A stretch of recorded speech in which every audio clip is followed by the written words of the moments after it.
आप सभी को सादर नमो बुद्धाय। जय भीम, जय संविधान। हिंदू होने का अर्थ क्या है, तो आइए मैं आप लोगों को पढ़ के सुनाती हूँ। इनके लेखक हैं डॉक्टर ब्रजेश कुमार भारती।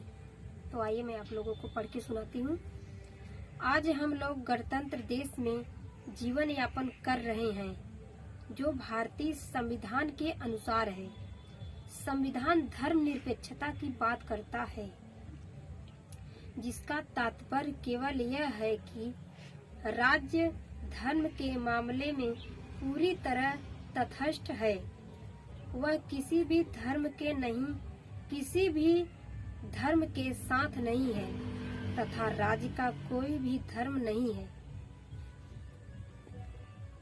राज्य प्रत्येक धर्मों को समान रूप से संरक्षण प्रदान करेगा।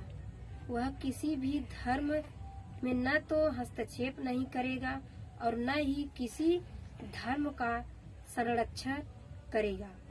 किंतु वर्तमान में हम देख सकते हैं कि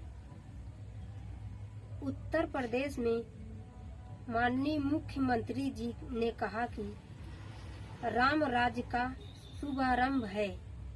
मुख्यमंत्री के रूप में उनके द्वारा कहा गया उक्त व्यक्ति संविधान के विरुद्ध है और लोकतंत्र की हत्या है। यदि मान लिया जाए कि राम राज्य का शुभारंभ है, तो पिछड़ों की भागीदारी क्या है? पिछड़ों को यह बात अच्छी तरह समझने की जरूरत है कि राम राज्य की परिकल्पना हिंदू राष्ट्र की परिकल्पना से है। यह परिकल्पना उस वक्त प्रारंभ हुआ था जब अंग्रेजों के शासन काल में सत्ता के हस्तांतरण की परिकल्पना प्रारंभ हुई थी। गांधी जी हिंदू शासक की परिकल्पना किए और दूसरी तरफ जिन्ना ने मुस्लिम शासक की कल्पना की। इसी कारण भारत को दो भागों में विभक्त हुआ। एक मुस्लिम शासक राष्ट्र बना तो दूसरा ब्राह्मण शासक हिंदू शासक बना। क्योंकि भारत का प्रधानमंत्री ब्राह्मण और दूसरे राज्य में 90% मुख्यमंत्री ब्राह्मण ही थे। विधायिका और कार्यपालिका में भी ब्राह्मणों का ही वर्चस्व था। सावरकर जी की कल्पना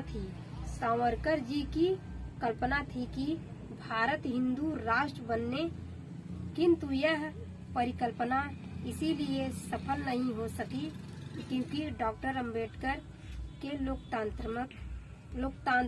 लोकतंत्रात्मक राज्य को परिकल्पना को स्वीकार किया गया और सावरकर के हिंदू राष्ट्र की परिकल्पना को नकारा गया, क्योंकि वह दौर विश्व में स्वतंत्रता और मानव की गरिमा को स्थापित करने का कार्य चल रहा था।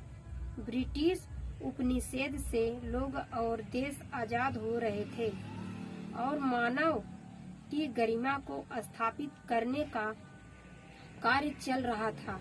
इसीलिए डॉक्टर अंबेडकर के मानवीय गरिमा को स्थापित करने वाली लोकतंत्रात्मक विचारधारा को स्वीकृति प्रदान किया गया।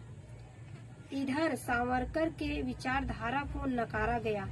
ब्राह्मणों की शासन सत्ता होने के पश्चात भी यह देश हिंदू राष्ट्र नहीं बन पाया, क्योंकि हिंदू राष्ट्र की परिकल्पना लोकतंत्रात्मक नहीं थी, बल्कि एक समूह के वर्चस्व को स्थापित करने वाली परिकल्पना थी, जो दूसरे समुदाय और धर्म के लोगों को गुलाम बनाने की परिकल्पना थी।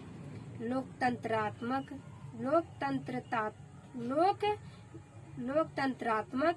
विचारधारा को स्थापित करने के कारण ही इस दौर में डॉक्टर अंबेडकर भारत के हीरो थे।